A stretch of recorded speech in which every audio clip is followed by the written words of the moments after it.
the World Bank says it's unlikely we will see a big uptick in oil prices anytime soon.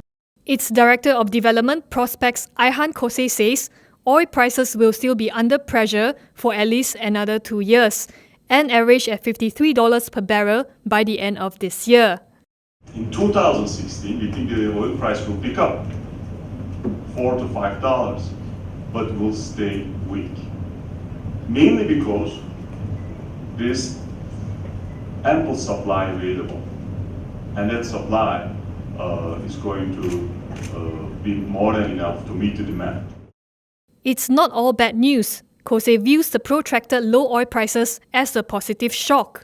He says every 30% supply-driven decline would add 0.5% to global GDP.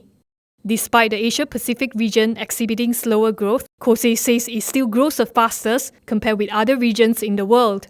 He says that the global economy is recovering slowly, supported by low commodity prices, easy financial conditions, and weak global trade. Kosei adds that the unusually steep decline in oil prices in the second half of 2014 could significantly reduce inflationary pressures and improve current account and fiscal balances in oil-importing countries. Global economic growth was flat from 2.5% in 2013 to 2.6% in 2014. This year, the World Bank estimates the world to grow by 3%, down from its previous target of 3.4%.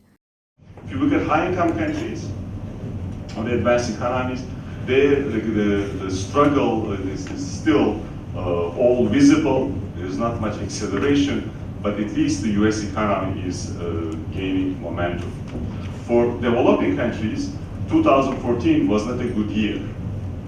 The growth declined, but we think that in 2015 it will pick up. He is also certain that the US would increase its interest rates this year. However, Kosei is confident that the funds flow to this region would still be stable on the back of slow growth in the ASEAN region. It will boil down to how growth is going to evolve in the region. We think that growth is going to be healthy, and as long as that healthy growth is there, the financial flows will come to region. Meanwhile, World Bank senior economist Federico Gil Sanders suggests that the government table a fiscal risk statement to highlight a sensitivity analysis in oil revenues.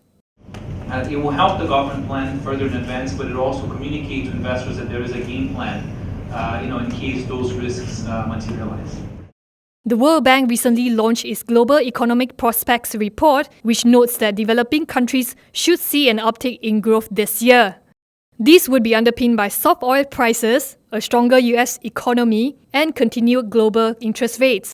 Charlotte Chong, The Edge TV.